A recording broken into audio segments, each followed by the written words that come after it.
Welcome to the mHealth Symposium at the IDF World Diabetes Congress in Vancouver. This 60-minute presentation, presented by myself, David Doherty, co-founder of 3G Doctor, is also serving, doubling up really, as the introductory diabetes module for the mHealth for Healthcare Professionals course that you can learn more about on the Healthcare Informatics Society website. This slide gives you a brief overview of the content that will be discussed, and the units are color-coded. Hopefully that might help you if you have to pause, if you want to go back to a piece there. Or if, like me, you get interrupted by your mobile phone ringing during this 60 minutes. I want to start by quoting Petra Wilson, who you should know as the CEO of the IDF. Petra was quoted at an mHealth event that was organised by the huge health insurance company Bupa. And Petra explained the opportunity for mHealth with diabetes very succinctly by saying that we see mHealth as one of the tools in fighting the spread of diabetes and making the lives of people with diabetes better. The key, however, is really ensuring that mHealth is embedded within healthcare programs. It's not an optional add-on, but it's part of how we do good healthcare with people who have diabetes. So I'm the person who coined the term mHealth about a decade ago. So it might be good for me to, explain what is mHealth. mHealth, by versions of the Wikipedia contributors, is defined as a term used for the practice of medicine and public health supported by mobile devices. And I think it's very key here that we appreciate that, indeed, that's only a small part of the mobile industry. So the larger segment of the mobile industry revenues are actually made from the multi-billion-dollar networks that the mobile industry has, covering 98% plus of the world's population at any one time. A key thing here in this extended description of what is mHealth, it talks of how this mHealth field emerged as a sub-segment of eHealth. I think that's also very interesting because it sort of aligns that sort of eHealth is like the healthcare practice using the internet, but it's really it's just like email is as different to SMS. eHealth and mHealth are that different.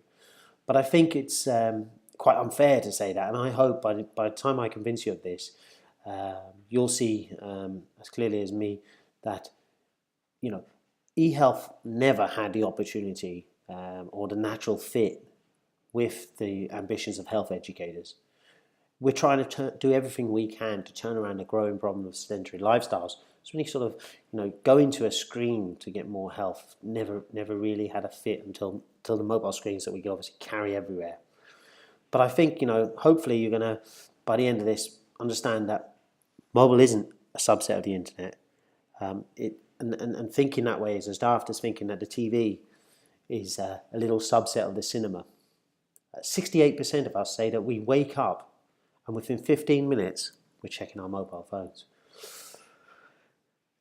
I think this number is on the low side. We're checking our mobiles 150 times a day. That's nearly 7 billion people doing that 150 times a day. It was 2013, so I imagine we've moved on more. I also find that e-health is a term that's only interesting to those people who haven't yet worked out how to use an iPhone. And I think in a few years we're going to realise that one of the biggest tragedies that happened with electronic healthcare record theft wasn't the lackadaisical data security provisions that weren't being made by healthcare organisations who should have been showing more commitment to its security, or even the criminal hackers, the gangs that targeted personal medical records. But I think what we're all going to be amazed by was the fact that we were so quiet about the complete lack of access that was being given to patients while the data was being shared with criminals. To me, it strikes me already as just this completely, the priorities are so wrong. I mean, for most patients in America, it's probably cheaper and easier to buy access in some way to their medical records from a hacker than for the hospital that was supposedly caring for them, or the health insurer that was supposed to be, aligned with their interests. We've been letting nonsensical legalese stop patients and carers from accessing data because there's been an argument all along that not all patients had the capacity to use it. And those days are really gone thanks to mobiles that are in carers' pockets and patients' pockets. So I'm going to help you understand mobile, where mobile is the newest mass media. It can be very challenging to get your head around this because, as always is the case, the newest mass media is always the least understood, the least appreciated, the least familiar.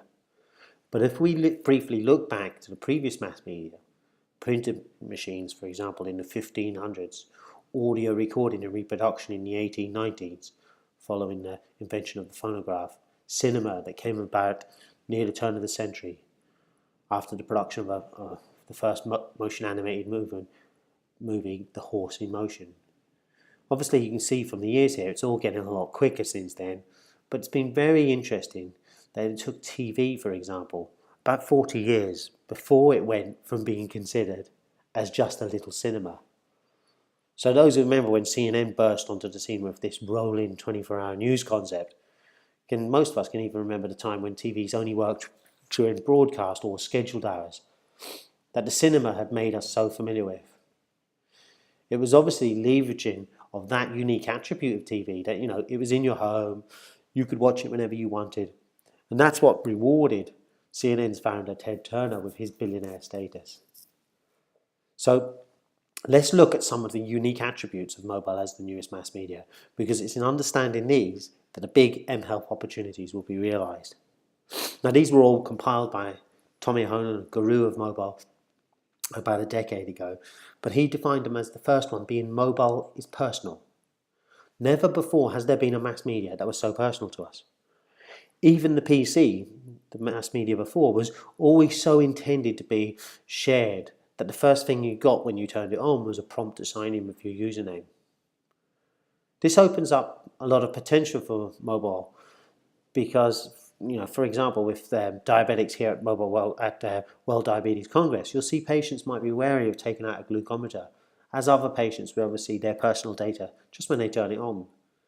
That doesn't happen for mobile, and you'll see that from watching people on the tubes and buses going about their business, doing mobile banking, buying products. And that's why it actually makes it an ideal device to use to communicate personal, private medical details.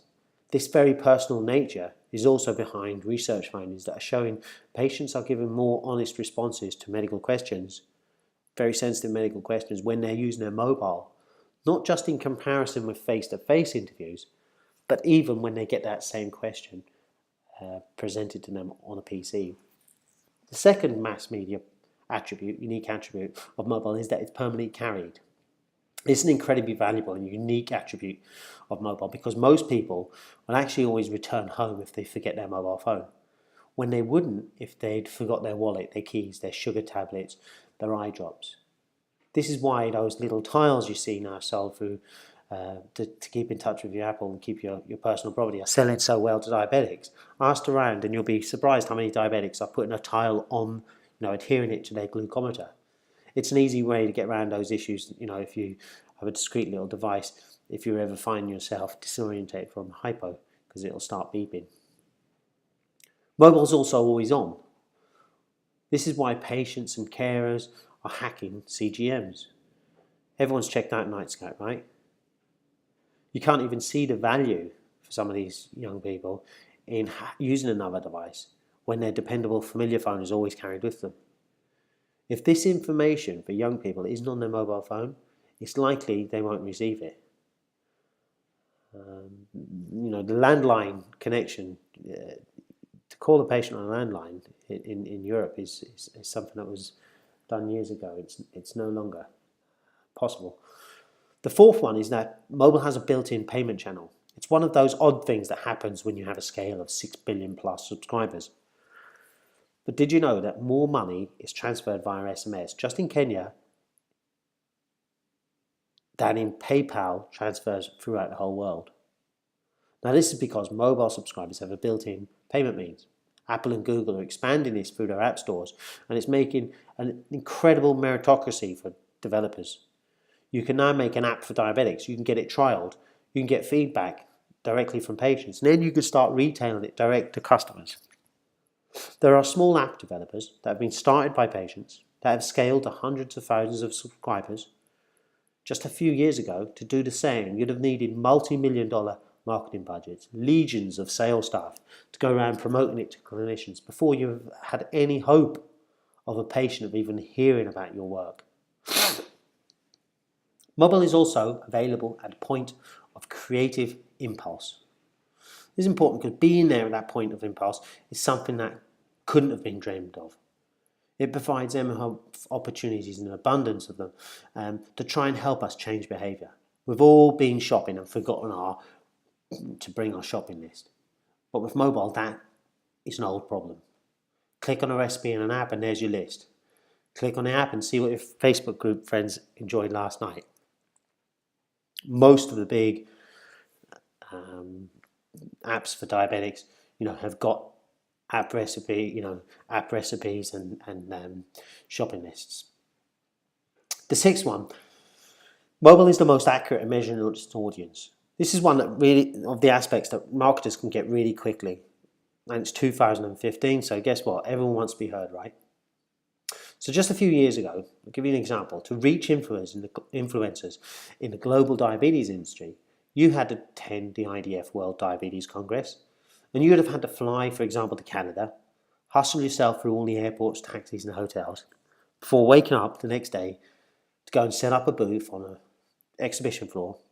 Then, hopefully with comfy shoes, you'd be stood there waiting on someone's hopefully interested in what you have to offer and happens to walk by, and they have enough interest and energy to hear about the opportunities you have for collaboration.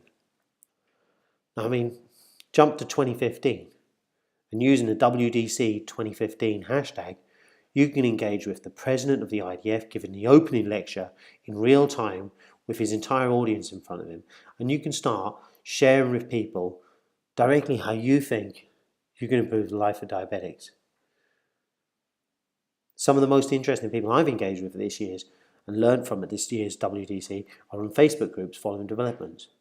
In South America, they even have ambassadors who are translating English language conference content that they're picking up by simply watching things like Periscope videos that delegates are sharing on Twitter.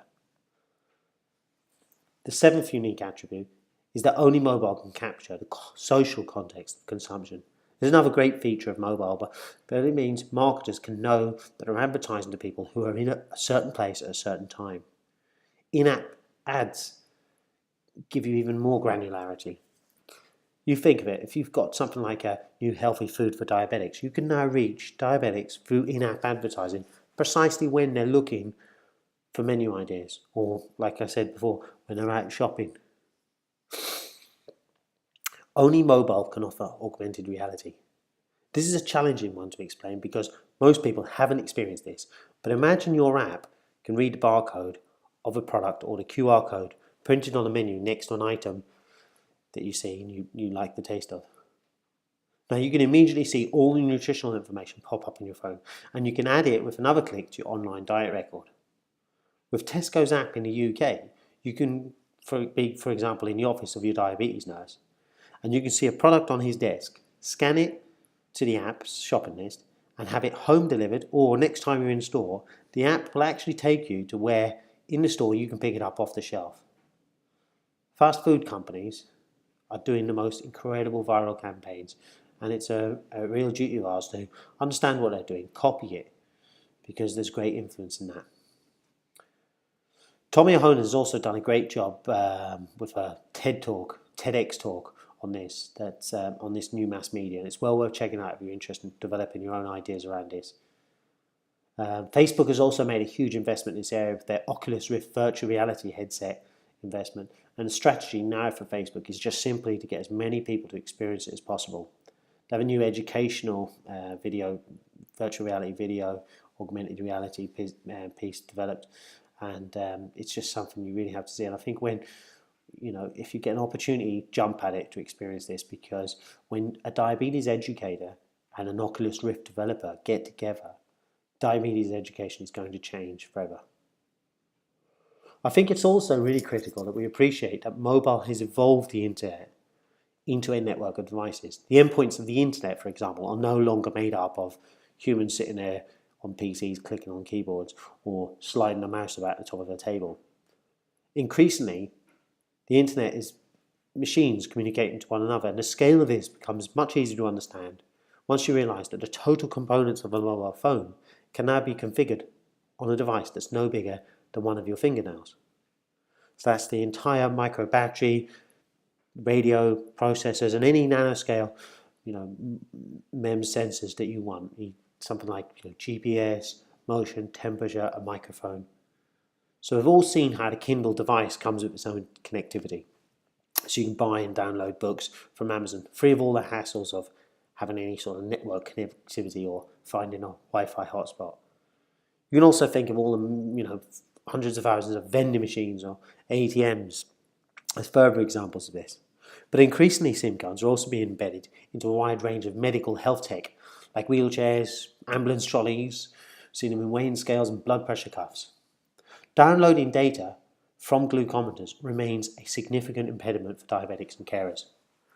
In an abstract that was presented at the 2014 International Congress of Endocrinology, Dr. Janice Wong from the University of California, San Francisco, revealed that almost 70% of patients with type 1 diabetes had never downloaded the data from their glucometers, and only 12% of those who did download their data ever then went to the trouble of actually reviewing that data.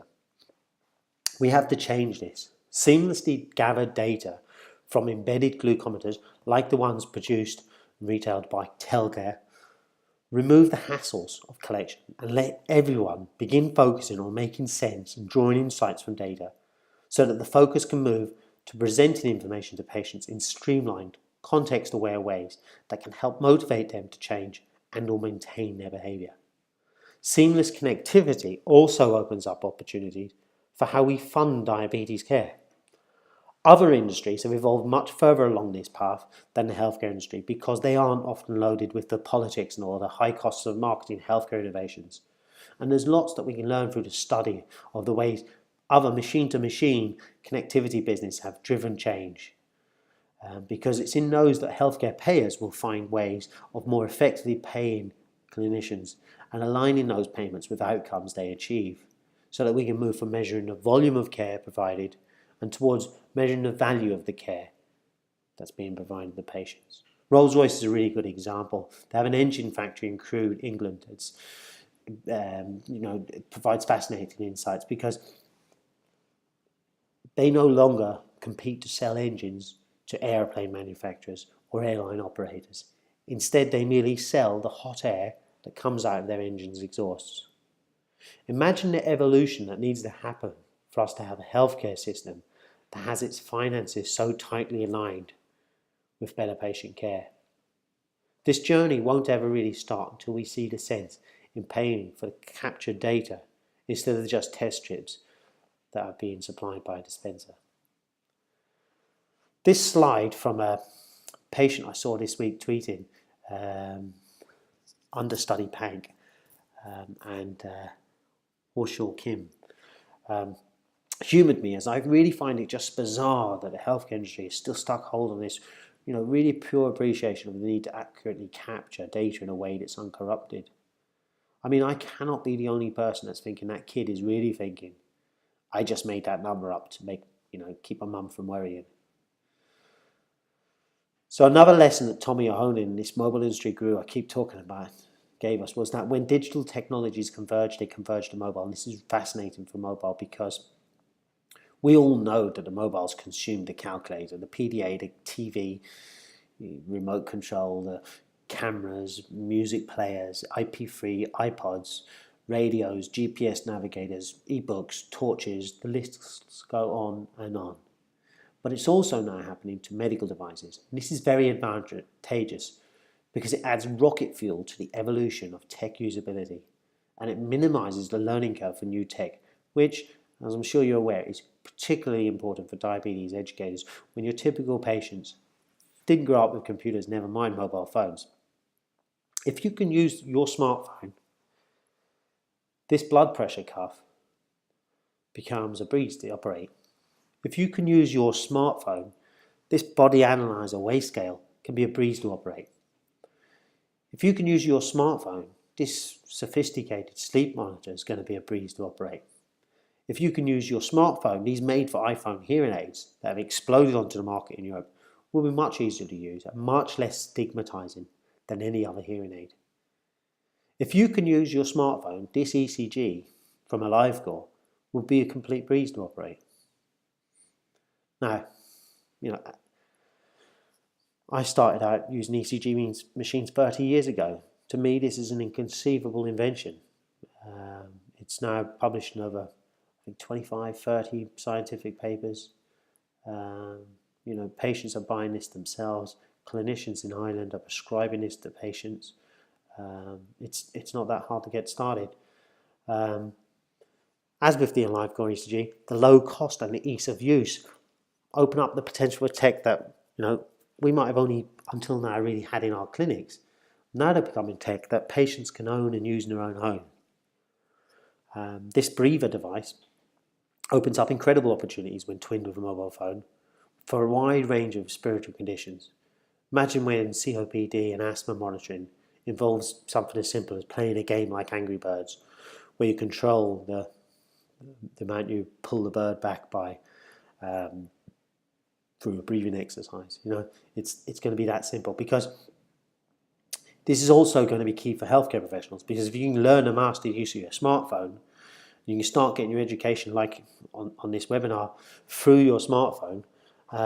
You're going to find it really easy to learn how to provide things like eye exams, and you're going to find the cost of these is falling at such a rate that it's going to be prevalent in the community and in very low cost care environments where it was previously unaffordable or where there wasn't ophthalmology expertise. And then you can imagine the impact that will be even more significant. So as with the LiveCore ECG, the ECG is captured on the phone, but it's immediately sent to a cardiology centre where they can read these and respond back to you. And now the company's developed ways of using computers to process and analyse ECGs, because they've got a database of over 1 million ECGs. So I think someone in this area is going to win a Nobel Prize very soon. And I think that's really key, that we all realise that healthcare will become a mobile experience. A lot of people think we're going to drop the M and it's just going to become health. But actually, we're more likely to drop the M. Keep the M and drop the health. Mobile just becomes something, how we manage our healthcare. And this is going to be great for healthcare. It's going to create healthcare experiences that evolve from sharing and rating. Now, I mentioned before, M-Pesa, PayPal, M-Pesa being bigger, despite just being an SMS, little small payment thing in Kenya. But the incredible thing is, this is underlying the fact that this is the only technology that's become more prevalent in emerging markets.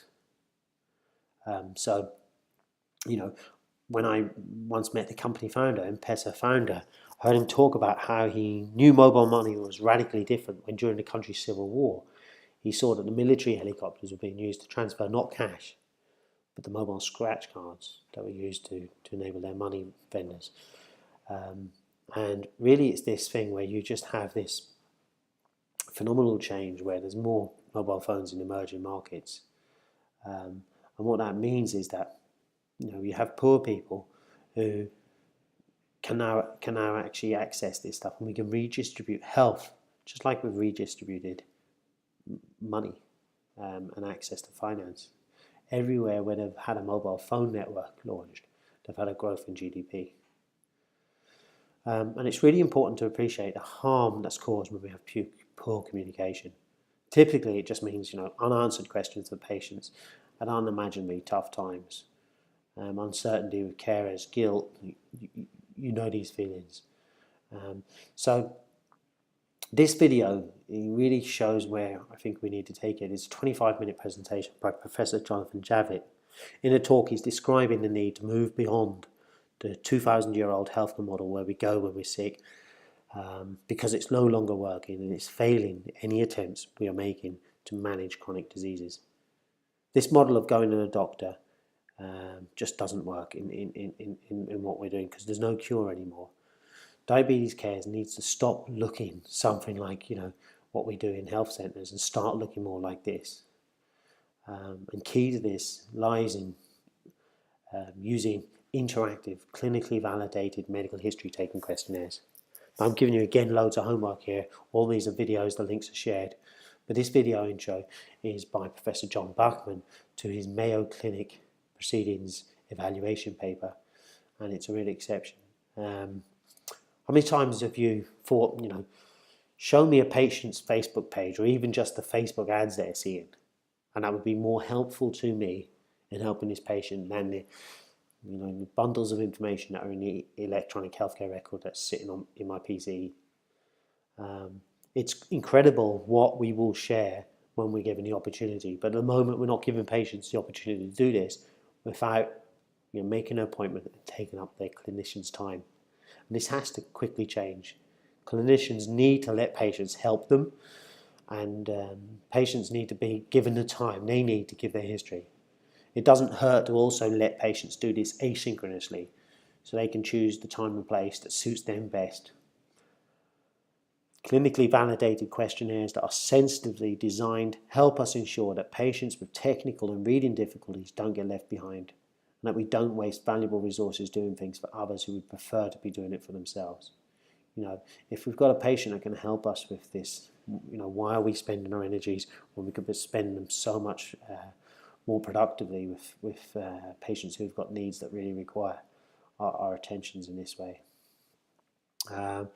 Because detailed symptom information can now be accurately measured and recorded, we can also move quicker towards new models of of care based on value over volume.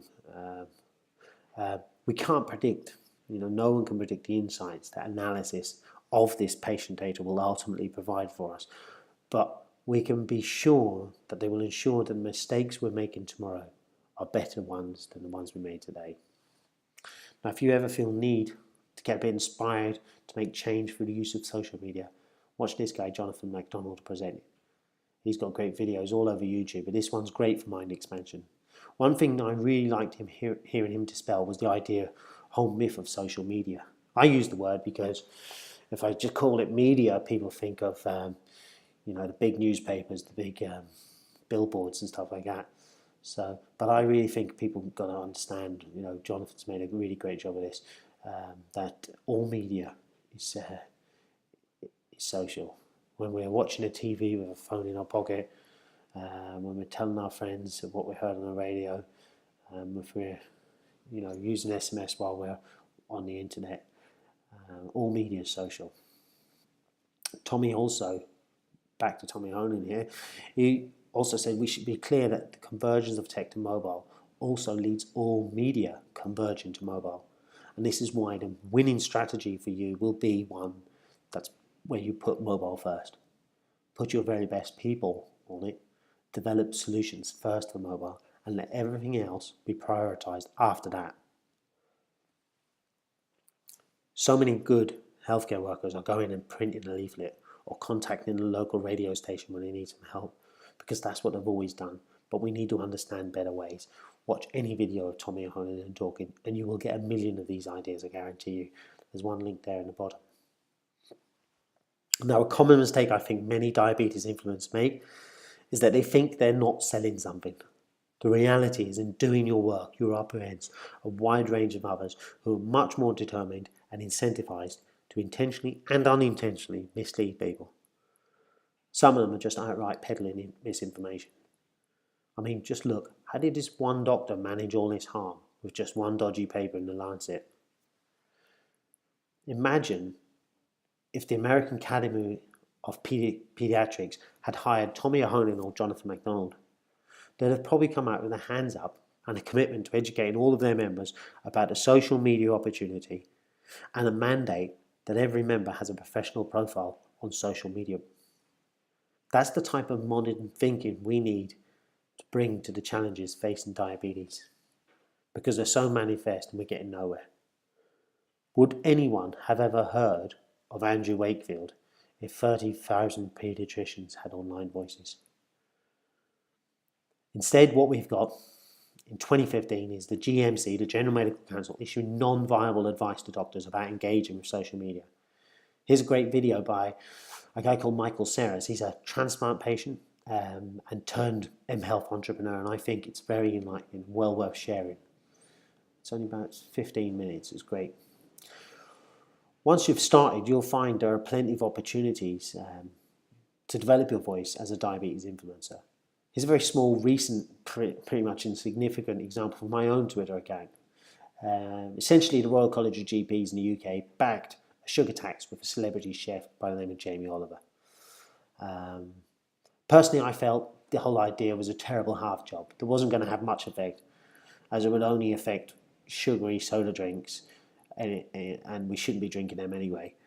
And I thought, in all likelihood, it's just it's just going to send a artificially non-sugar sweetened soda business into a hyperdrive. What was quite alarming is to see a few months into this big campaign, the Royal College of GPs had fashioned their booth at the Royal College of GPs annual conference in the style of a sugary sweet pick and mix free giveaway, together with big paper bags for the delegates to carry away their free swag. Now, I think this really highlights how social media keeps brands honest and spotlights their inconsistencies, because people like me can go on there whether we get answered or not. We can say, what does the Royal College of GPs honorary member Jamie Oliver make of the candy giveaway on the booth at the event? And the key thing here is that whether it's significant or not, you get to support and share those you trust through retweets and likes to your own followers, so you can help scale awareness of important messages. Now, it's always helpful if you don't come to social media in a time of need. We've seen a massive influx to social media of non-consultant doctors in the UK in the build-up to a boycotted strike that was closed off this week on their contract. I think this is like waiting until you're thirsty before digging a well. You could probably do it, but you're best to be prepared and get started as soon as possible. It should be easy to see where you can help. Every time a patient asks you something, try going to YouTube with them and asking how to and put that question. You'll both learn a lot doing this, and you also might find content that needs to be made or content that needs to be shared. Now, we need to practice medicine differently because information and connectivity are now inexpensive and available in abundance. In this completely new world, value derives from sharing. So think of your possibilities. You have to scale your talents. You might worry that someone somewhere will find out perhaps you're not doing something quite right, but you're much more likely to find out how brilliant other people think you are, because your direct lived experiences and your capacity to discern quality and what's good will have been honed to an incredible level already, and that's just going to make your distribution of health. You're going to be the real decider who should be the real diabetes champions. Now, I hope everyone's supporting this publishing of all trials, a campaign set up by Dr. Ben Goldacre to get the results of all clinical trials published. I think we're still very uncertain about the causes of diabetes, and perhaps the future is in having all consultations properly recorded, because we're going to reach a point where doing otherwise is the same as accepting that it's just okay to repeat our mistakes. Just as young people these days will say to each other, "No picture, don't believe you," I wonder how long before healthcare professionals are saying, if it's not documented, it didn't happen, and perhaps I'm not even paying you for it. I think it's important we appreciate the value of helping patients find the answers to questions, as little as discouraging as uncertainty. With only about 50% of all diabetics even diagnosed, that means there are about 179 million people who don't know that they have diabetes yet, and only 6% of those will live a life that's going to be free from diabetes-related complications. Carers are particularly overlooked, and again, poor communication is at the heart of this. Citizens who are shopping with their mobiles want us, if they're banking, they're shopping with their mobile phones, they want us to presume that they will want to use the tech that they use everywhere else to interact with healthcare services. And carers in particular want medical tech to be keeping up with the consumer expectations. I think the Night Scout is an interesting example of this, but it's also a very unfortunate result of our lack of engagement with the needs and wants of carers. It's actually quite perverse that we don't have more interactions with carers after all. How much would we be paying for CGMs if they were reliable as a parent or a partner?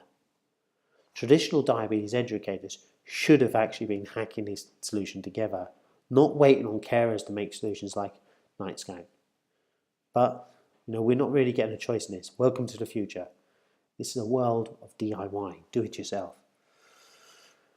And the internet is a difficult but very permanent place. So there's a Herculean task ahead of us understanding online privacy issues with all of this. Roots Talks, spelt with a ROOTZ, is a program that can help kids learn about the issues with privacy. Coda Jojo is another one, an admirable grassroots effort that's helping people get engaged with the challenges. And this can help for all parts of life, but IT also holds great potential for rural communities. In Ireland, for example, we've had an exodus of the young people, once again because of the economic downturn. Mobile health services are great for this, as helping mum manage her diabetes changes when mum has an embedded glucometer. And this means it provides great ways for distant carers, keeping them close and productive with their relatives and their loved ones. Now this week at the World Diabetes Congress, there have been some great papers shared on iHealth by the IDF. This is a good example of the type of content we can share with colleagues. How many of us can honestly say we're up to date with how to take a good medical history? I think it's fair to say there's always going to be something new that we should ask, test for. Einstein gave us a great lesson when he told us to never remember something we can write down, and I think this is another place where connected mobiles can make a step change here through the use of interactive questionnaires. This is a picture from the report that I just introduced you to.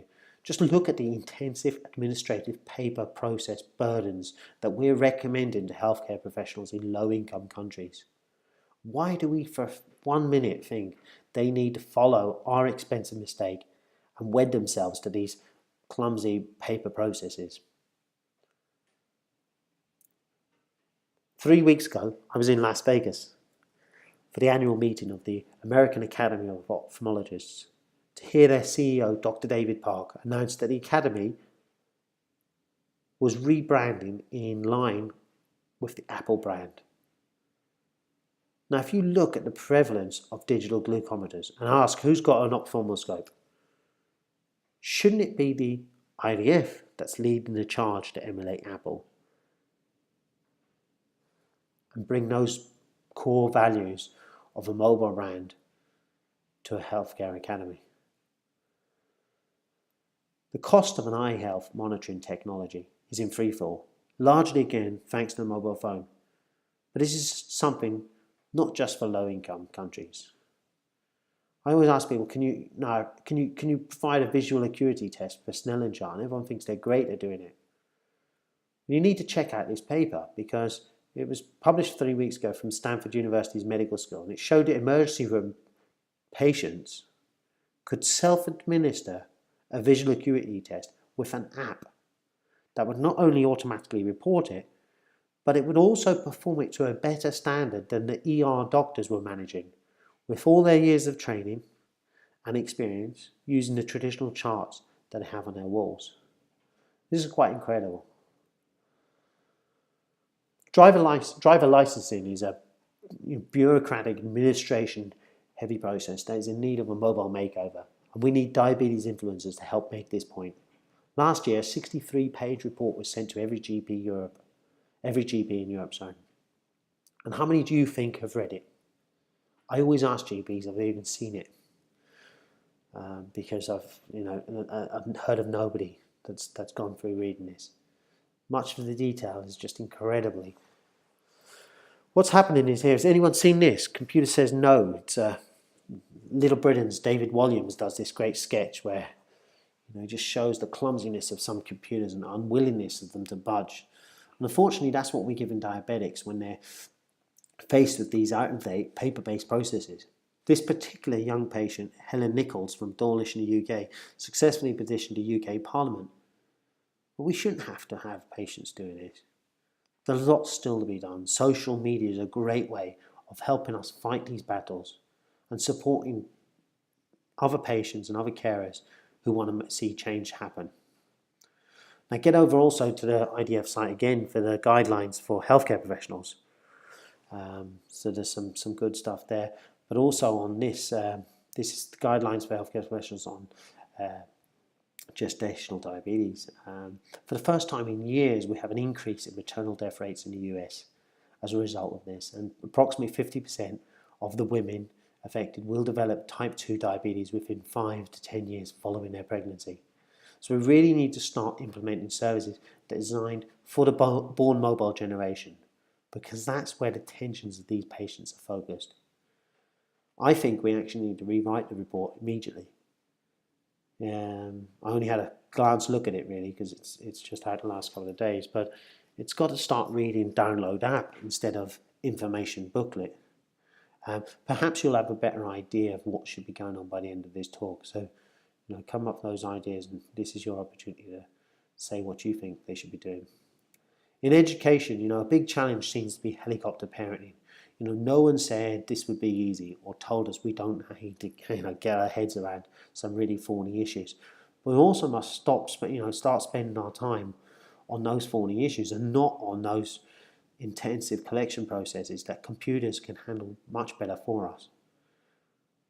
We also need diabetes champions. We need not special need assistants in the schools, and we'll create these by going away from the Congress and making great content that teachers will be proud of and will want to share.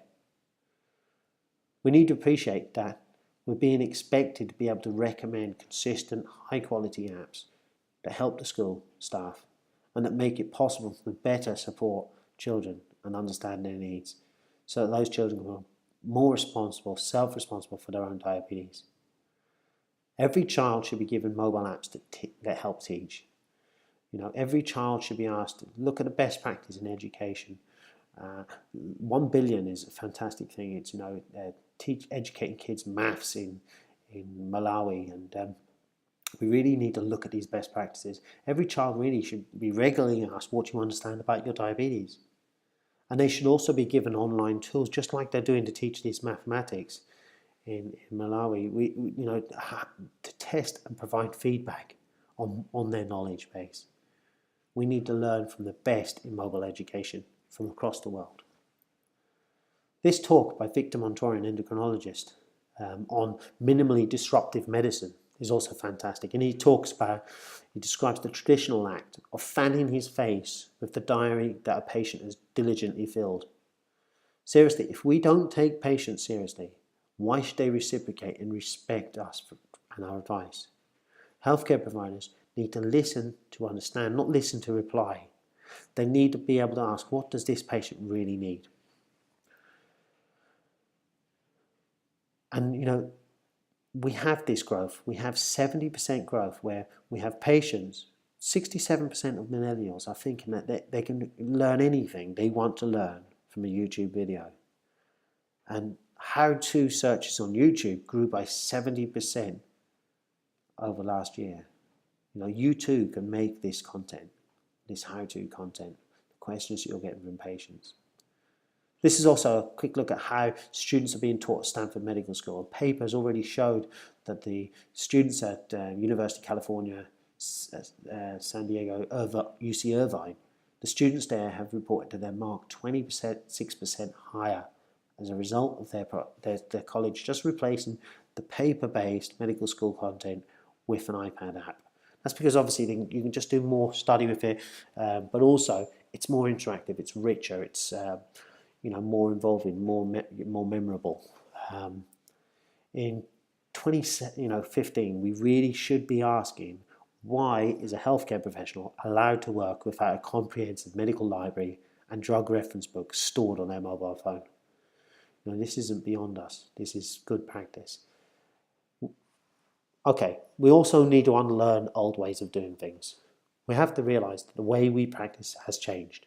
we practice medicine, and it's important to appreciate, it's going to extend beyond the four walls, but there's lots of technology that's already changed. We're not doing that bad, but it's important to take time to relearn. In this purple coded section, I talk about how mobile health is transforming research and clinical trials, and I've gone into this in a deep dive on that. If you go to this talk I gave at the Mobile Clinical Trial Congress in Edinburgh earlier this year, you can really deep into that. But where I'll take you is to listen to Laurie Beckland, an incredibly powerful demonstration of why it's so important. Laurie died, unfortunately, of breast cancer shortly after this, after giving this talk. But here she talks about the failure of the healthcare industry to treat her and her disease like a statistic. Familiar with the way IT companies share and trade data to make us do things like click on adverts and buy stuff, Laurie really here in this talk shows how perplexing it is that we don't collect or use patient data in smart ways so that we can learn about, develop therapies and save patients' lives. I've also noticed that documenting healthcare for others can also act as an incentive to patients. Martin Luther King said that life's most persistent and urgent question is what you are doing for others. And I think documented care so that insights can be made to help others is almost a flip of using fear to try and scare patients into adherence. And I feel it's going to prove to be an incredible motivator when it's scaled. This might be a therapeutic blockbuster that drives adherence and might be as valuable to society as the more obvious medical research findings that the data analytics will also lead us to. The evidence that mobile is disrupting externally so many other big industries in such a short few years is everywhere to be seen. Look at the world's biggest software companies, Google and Apple, and the way they don't write the apps. Look at taxi organizations the world over and their fear of a startup called Uber, valued at $700 million with no vehicles. Sorry, $70 billion with no vehicles. Retail's been disrupted by Alibaba with no inventory, hotels by Airbnb with no rooms, media by Facebook with no content. Clinical trials are also being disrupted by a company that doesn't make drugs. Can you imagine the sleepless nights you're having if you run a business that doesn't even brand its own clinical trials? To give you a sense of the speed that things are moving at trial recruitment, that's become a problem of the past in just the last 12 months. I mean, if they can gift you a brand new top-of-the-range iPad for a £5 a week subscription to a newspaper in the UK, imagine what's going to happen to incentivize patients to participate in clinical trials, where today in something like oncology, the average cost per patient is in the region of $200,000 per trial. And 99% of the data transactions that are happening in that trial are happening within the four walls of a trial center treatment room. Big data is fascinating. In the October 2015 issue of Science Translational Medicine, this paper reported that there's been the identification of 3 different type 2 diabetes subgroups through topological analysis of patient similarities. Researchers looking at electronic medical records and genotype data have identified subtypes by distinct patterns of clinical characteristics and disease comorbidities and found more than 300 SNPs that are specific to each of the different subtypes. More research is obviously needed, but just by crunching the data, the researchers have found causal relationships that have opened up a huge jump in understanding of type 2 diabetes that may end up developing into processes for screening patients and tailoring treatments. One of the big challenges with big data is that most people don't know what to do with the data they already have. Tim Kelsley, who was until recently the head of patients and information at the NHS, he gave interview after interview making it clear he had no real idea what big data was. Instead, he was sort of using it just to score political points over healthcare professionals. To be very clear about it, big data sets are ones that are so large and incomprehensible that you couldn't even begin to understand them or make comprehensions of them without computer programs. Imagine the insights and the causal relationships that might be uncovered if all of the data collected by glucometers could be added to patient EMRs and patient Q&As. So I'm now looking to wrap up with this grey section. It's about the future of mHealth. I'm just back from Exponential Medicine in San Diego. It's an incredible experience and really great for exercising the mind, challenging your preconceptions. Check out some videos on their website to get a feel for what's happening as medicine collides with Silicon Valley thinking. There's some really good video content on there. If you want to see things where they're going with mobile, check out the Dexcom G5 promotional video. It really shows that we're getting very, very close to this just being a seamless thing. Also read the small print. Great insights there from what is possible, what the marketers are, the way marketing is being done in this area. Also check out some of the reviews posted on YouTube, unboxings by this guy Andrew O'Hara. Just fabulous insights into what's happening. Also read Hurting the Deceitful Turkey by John L. Smith, which hits on the hype and challenges facing true non-invasive glucose monitoring and why people will lie and bend the truth because everyone wants to be the hero that ends the need to prick your skin to determine your blood glucose level. Trust may take you years to generate, but in 2015 it takes you 140 characters to lose. But then come back down to earth and watch paediatrician Wendy Sue Swanson on Twitter, and her username is Seattle Mama Doc, easy to find. Watch this video where she explains how it might be the tools of our time that let us just simply talk and educate each other that will be more important in the future. I think it's really important to realise that in your pocket is Siri, and one day there's no reason it can't be used to take your history. In your pocket is a device that you could video consult with your patients, that you could use to document the care you provide to your patients, and could let your patients rate your experiences and their experience. One day, I think it's feasible that an app like Healthcare is going to be able to close the loop and actually determine for you the precise value of a particular treatment. But today's diabetes care doesn't make sense to young eyes that struggle to make sense of a Walkman. These kids, if you follow this link, you'll see a video where they're introduced to a Walkman. They basically are completely perplexed by what this thing is. They don't know what it does. They don't understand how it works.